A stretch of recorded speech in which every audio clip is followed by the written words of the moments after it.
Charlotte Weston stormed through the glass doors of what he thought was his attorney's office, his phone pressed to his ear. "I said I need the contract revisions by noon, not next week." His voice was sharp, controlled, the voice of a man who was used to getting what he wanted. But as he looked up, he realized this wasn't the sleek, high-rise office of his legal team. The walls were a soft cream color, the furniture warm and inviting.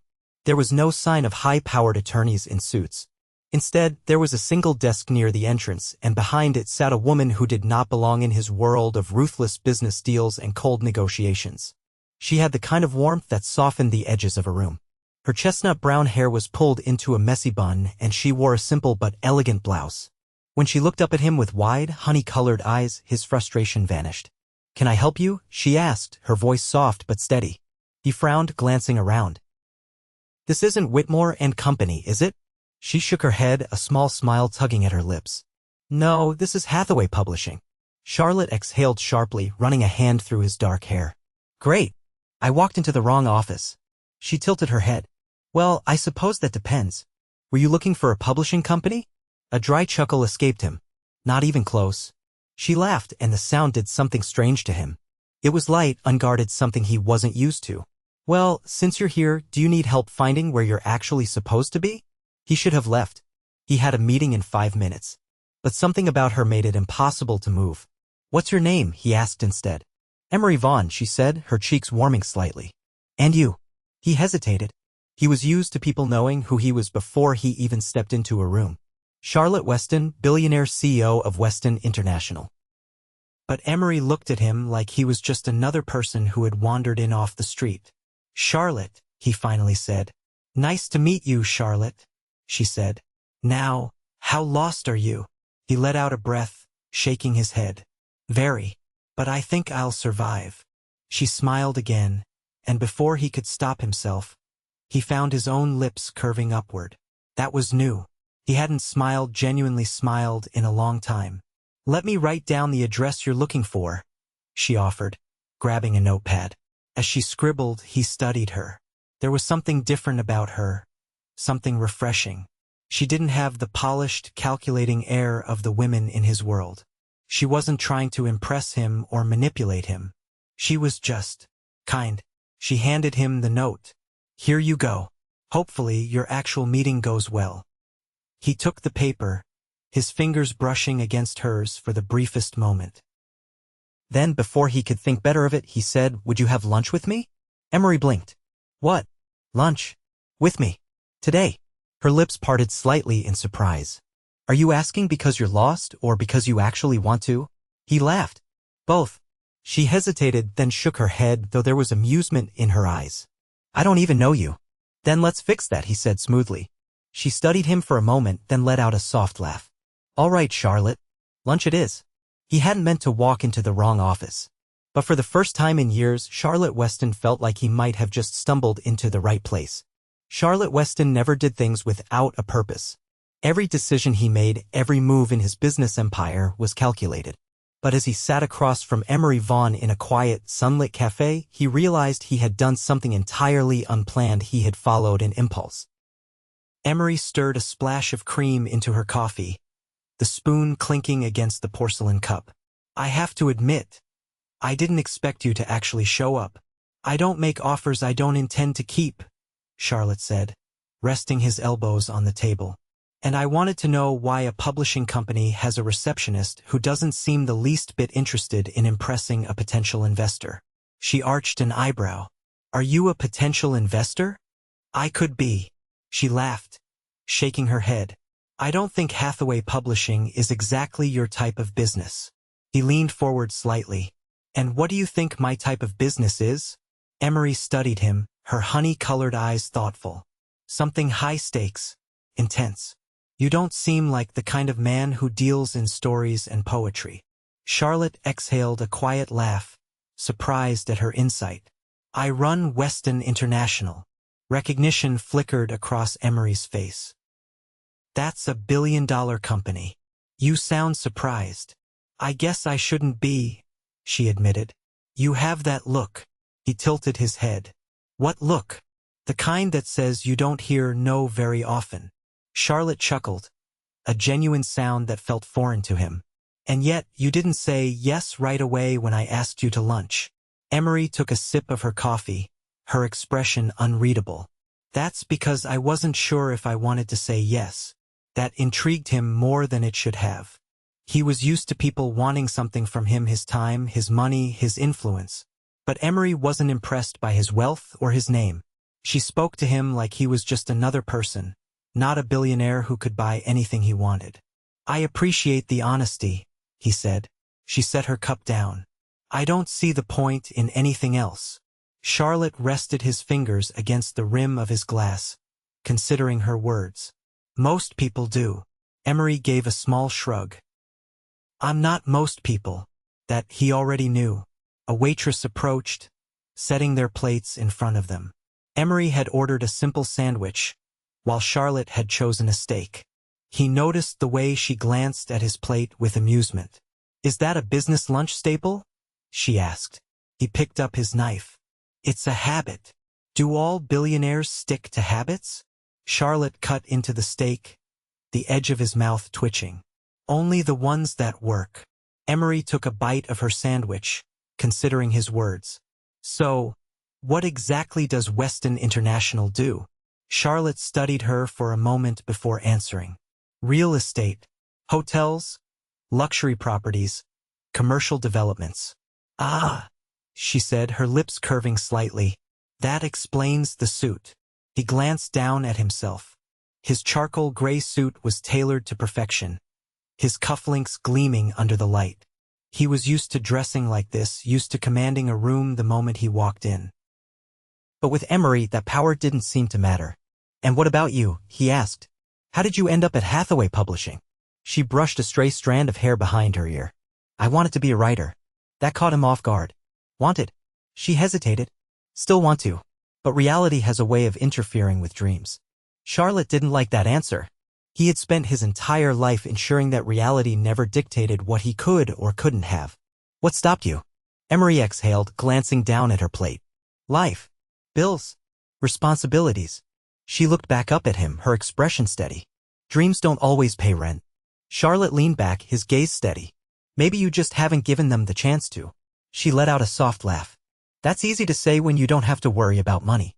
He didn't argue because she was right. He had never known what it was like to struggle financially. But that didn't mean he didn't understand ambition. If you could write anything, he said, what would it be? Emery hesitated before answering.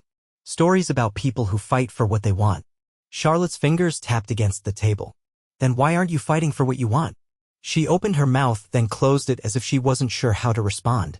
The silence stretched between them, but it wasn't uncomfortable. It was weighted, charged with something neither of them had expected. Charlotte had walked into the wrong office that morning. But now, sitting across from Emery Vaughn, he wondered if maybe, just maybe, he had walked into exactly the right place. Charlotte Weston didn't get distracted. His life was built on precision and focus, every minute accounted for. Yet, as he sat at his desk in the top floor of Weston Tower, his mind wasn't on the multi-million-dollar proposal in front of him. It was on Emery Vaughn. The lunch should have been the end of it. A brief and unexpected detour. Instead, he found himself wanting to see her again, wanting to hear her voice, to watch the way her eyes lit up when she spoke about stories that mattered to her. That was dangerous. He didn't have time for distractions. But somewhere between signing contracts and reviewing quarterly reports, he checked his watch and realized it was already late afternoon. His fingers drummed against the desk. He had another meeting scheduled, but he didn't care. Before he could talk himself out of it, he grabbed his coat and left. The moment he stepped foot inside Hathaway Publishing, he felt the shift. The contrast between his world and Emery's. Here, everything was slower, quieter.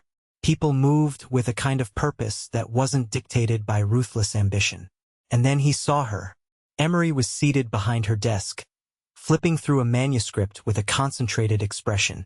A strand of hair had fallen loose from her bun, and she absently tucked it behind her ear. For a man who was used to negotiating billion-dollar deals without hesitation, it was unnerving how much he wanted to step closer. She glanced up, startled by his presence. Charlotte. I was in the area. She arched a brow. You own half of the city. You're always in the area. A reluctant smile tugged at his lips. Fair point. Her expression softened slightly. Did you need something? Yes. You. The words were out before he could stop them, and for the first time in a long time, Charlotte found himself completely unguarded. Emery's eyes widened slightly. Me? He leaned against the desk, his gaze steady. Have dinner with me. She hesitated, searching his face. Charlotte. No excuses, Emery, he said, cutting her off before she could retreat. Just say yes. Her lips parted, and for a moment he thought she might refuse. Then, after what felt like an eternity, she let out a breath. Fine. But only if it's a normal dinner. No private chefs or exclusive clubs. Charlotte's mouth curved slightly. Define normal. A place where the menu doesn't require a 10-minute explanation. He chuckled, intrigued by how effortlessly she unsettled him. Deal. The restaurant she picked was small, tucked away on a quiet street. The kind of place he never would have noticed on his own. It smelled of fresh bread and garlic, the kind of warmth that had nothing to do with luxury but felt just as rich. Charlotte pulled out her chair, waiting until she was seated before taking his own. She glanced at him, almost as if she wasn't sure what to make of him in this setting. You don't seem like the kind of man who eats at places like this, she observed. I'm not, he admitted, but I like trying new things. Emery studied him with something unreadable in her expression. I have a hard time believing you do anything without a purpose. He leaned forward slightly. Maybe you're my purpose tonight. She inhaled sharply, and for the first time he saw a flicker of uncertainty in her. You're dangerous, Charlotte. He tilted his head. How so? You say things that make people want to believe you. He didn't look away. And do you? She didn't answer right away. Instead, she picked up her menu, using it as a shield. He let her have the moment, watching as she scanned the options. When the waiter arrived, she ordered without hesitation, and he followed her lead. As the waiter left, she set the menu aside, meeting his gaze again. So, tell me something real, Charlotte. Something that isn't carefully measured. Most people never asked him for that. They wanted the polished version of him, the powerful CEO who never wavered. But Emery wanted something else. My father built Weston International from the ground up, he said, his voice quieter than usual. By the time I was 18, he had already decided I would take over. She listened intently, waiting for him to continue. He didn't believe in failure or mistakes. He believed in winning. Emery's fingers traced the rim of her glass. And what do you believe in? Charlotte exhaled slowly. I don't know. It was the most honest answer he had given in a long time. She didn't judge him for it. Instead, she nodded as if she understood. Maybe it's time you figure that out. The thought lingered between them, heavier than he expected. For the first time in years, Charlotte Weston wasn't thinking about business or success. He was thinking about a woman who had no interest in his billions. And that terrified him. Charlotte Weston had spent his entire life making decisions based on logic and strategy. He never let emotions dictate his choices. But when it came to Emery Vaughn, nothing about his actions made sense anymore. He had told himself their last dinner would be the end of it. A brief indulgence in something unfamiliar. But then came another dinner. And another. And soon she had become a part of his world in ways he never expected. Now, as he stepped out of his sleek black car, the evening air cool against his skin, he found himself standing outside Hathaway Publishing once again. He had no business being there. No deal to negotiate, no contract to sign. And yet he was drawn to her, pulled by something he could no longer ignore. Through the glass doors, he caught sight of her, tucking a loose strand of hair behind her ear as she gathered papers from her desk. She had no idea he was watching. That alone made something tighten in his chest. He pushed the door open, and she looked up, startled. Charlotte. Her voice was laced with surprise. What are you doing here? He took a step closer, his gaze never wavering. I wanted to see you. She exhaled a quiet laugh, shaking her head. You really don't do things halfway, do you? No, he admitted. I don't. She hesitated, glancing around the empty office before meeting his eyes again. I was just closing up. Then let me take you somewhere. She gave him a curious look. Where? You'll see. For a moment, she seemed to debate it. But then, with a small nod, she grabbed her coat. All right. The drive was quiet, but not uncomfortable. Charlotte stole glances at her as the city lights flickered past. There was something about the way she sat beside him that made everything else fade. When they arrived, she stepped out of the car, her eyes widening as she took in the view. They were standing on a rooftop, the skyline stretching endlessly before them, twinkling against the night sky. This is. She trailed off, turning to him. I had a feeling you'd like it, he said simply. She wrapped her arms around herself, letting the wind brush against her skin. It's beautiful. Charlotte watched her closely, the way her expression softened, the way she took in the world like she wanted to memorize every detail. I don't do this, he admitted after a beat.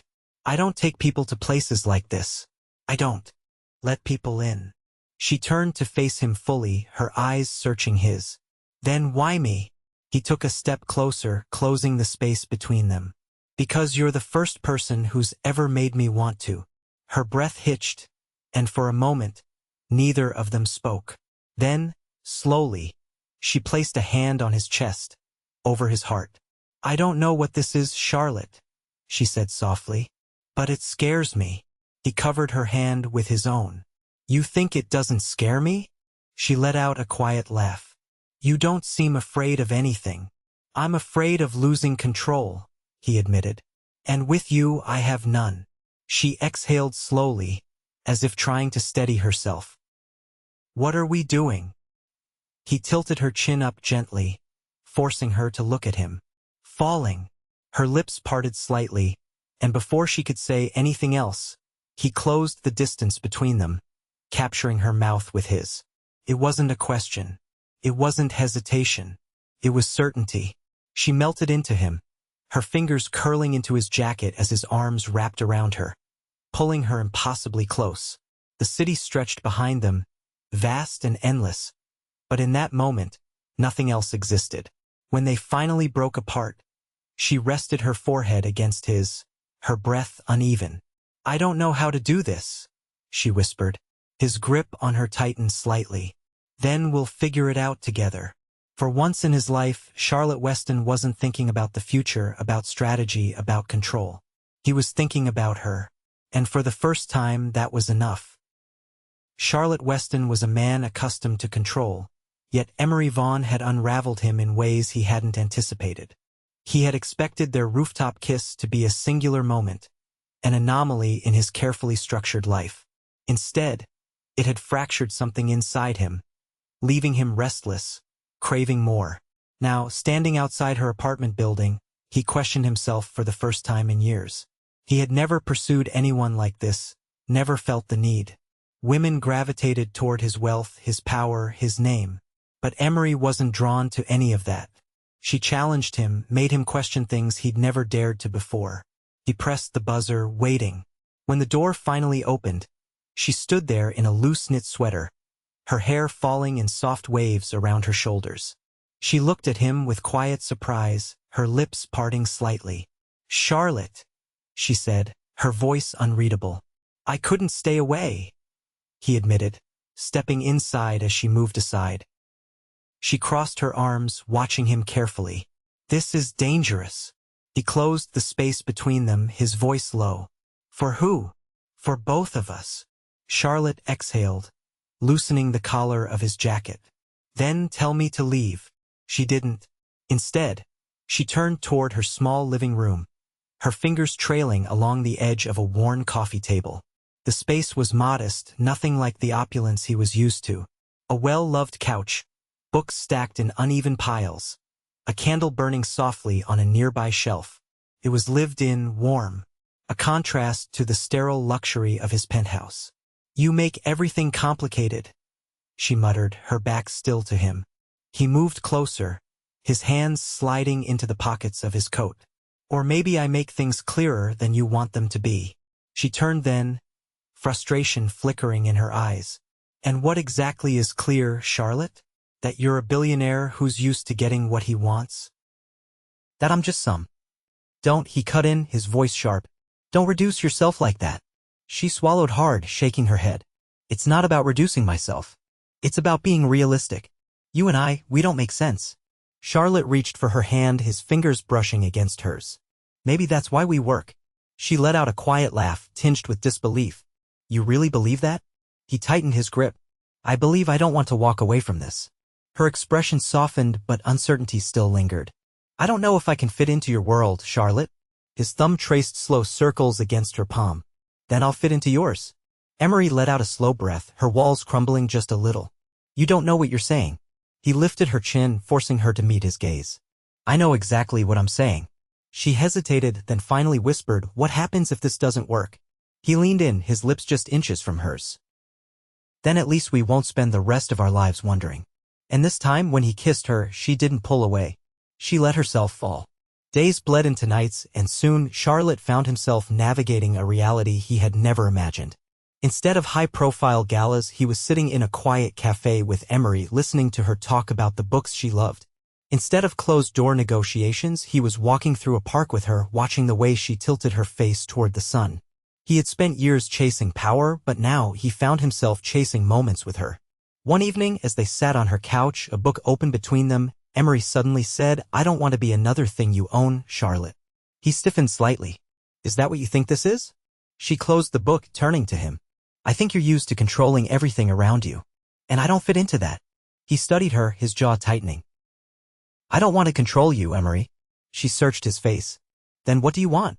He reached out, brushing his knuckles against her cheek. I want you to trust me. She swallowed, uncertainty flickering in her eyes. That's not easy for me. He exhaled, resting his forehead against hers. Then let me prove to you that I'm worth the risk. For a long moment, she didn't answer. Then finally, she nodded. And Charlotte Weston, for the first time in his life, realized that love wasn't something to be acquired. It was something to be earned. Charlotte Weston had never been a man to second-guess himself. His decisions were swift, calculated, and absolute. But as he stood outside Emery's apartment for the third time that week, he found himself hesitating. She'd let him in, piece by piece, but he knew she was still holding back. He saw it in the way she hesitated when he reached for her hand, the way her gaze flickered with uncertainty whenever the world they were building together started to feel too real. And for the first time in his life, Charlotte was willing to wait. When she opened the door, she looked at him with a mix of surprise and something softer, something he wasn't sure she realized she was giving him. I wasn't expecting you, she said, tucking a strand of hair behind her ear. I know, he admitted. But I wanted to see you. She stepped aside, letting him in.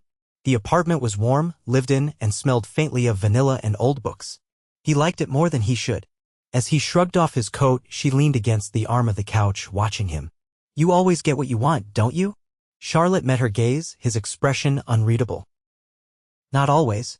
Something flickered in her eyes, but before she could respond, he reached into his pocket and pulled out a small, worn book. I brought you something, he said, handing it to her. She took it, her brow furrowing as she ran her fingers over the faded cover. This is the first edition of the book you told me meant the most to you, he finished. I had to track down. Her fingers tightened around it. Charlotte, it's not about the book, he said, stepping closer. It's about the fact that I listen to you. That I see you. Her breath caught, and for a long moment, she didn't say anything. Then, slowly, she set the book down on the coffee table and closed the space between them. I don't know how to do this, she admitted, her voice quiet. His hands settled on her waist. Neither do I. She exhaled, her forehead brushing against his chest. That doesn't seem like you. He rested his chin atop her head, closing his eyes. You don't seem like me either. And yet, here they were. Weeks passed, and Charlotte found himself slipping further into a life he never thought he'd have. He took Emery to places she had never been, to hidden restaurants, quiet corners of the city, places untouched by the weight of his name. And in return, she showed him a world that had nothing to do with power or wealth, but with the simple, raw beauty of existence. One evening, they sat on a park bench as the last traces of sunlight stretched across the sky. Emery leaned her head against his shoulder, her fingers laced between his. You don't talk about your family, she said after a while. Charlotte's jaw tightened. There's not much to say. She turned her face toward him, waiting. He exhaled slowly. My father built an empire, and he expected me to do the same. There was never anything beyond that. Her thumb brushed over his knuckles. That must have been lonely. He hesitated, then admitted, it was. She was quiet for a moment. Then, she whispered, You're not alone anymore. Something in him shifted. He turned to her, cupping her face in his hands. Neither are you. The words weren't just a promise. They were a vow. Charlotte had never planned on falling in love. But now, standing in the middle of a bookstore as Emery ran her fingers along the spines of old novels, he knew there was no turning back. She paused, pulling a book from the shelf, and when she turned to show him, He was already watching her. "What?" she asked, tilting her head. He stepped closer. "Marry me." Her breath hitched. "Charlotte, I don't want a life without you in it," he interrupted, his voice steady. "So marry me." She blinked, searching his face. "You haven't even." He pulled a small velvet box from his pocket and opened it, revealing a ring that caught the light just enough to make her breath falter. "I had this made for you," he said, his voice softer now, "because I knew. From the moment I walked into that publishing office by mistake, I knew." Tears welled in her eyes, but she didn't look away. "You're impossible," she whispered. He smiled slightly. "And you love me anyway." A shaky laugh escaped her, and then, finally, she nodded.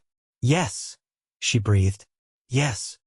He slipped the ring onto her finger and kissed her, right there between the bookshelves, sealing a promise that had been written in the stars long before they had ever met.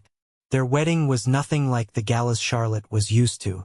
It was intimate, quiet, filled with people who mattered instead of people who wanted something from him. Emery walked toward him with a smile that made everything else disappear. And when she reached him, he took her hands in his, memorizing the way she felt in that moment. As they exchanged vows, he realized something. For the first time in his life, he wasn't chasing success, or power, or legacy. He was chasing happiness. And he had finally caught it. Years later, Charlotte stood in their home, watching as Emery curled up on the couch, a book resting against her growing belly. She looked up at him with a soft smile. "You're staring." He crossed the room, pressing a kiss to her forehead. "I like looking at my wife." She laughed, resting a hand over his. "And what do you see?" He brushed his lips against her temple. "Everything I never knew I needed."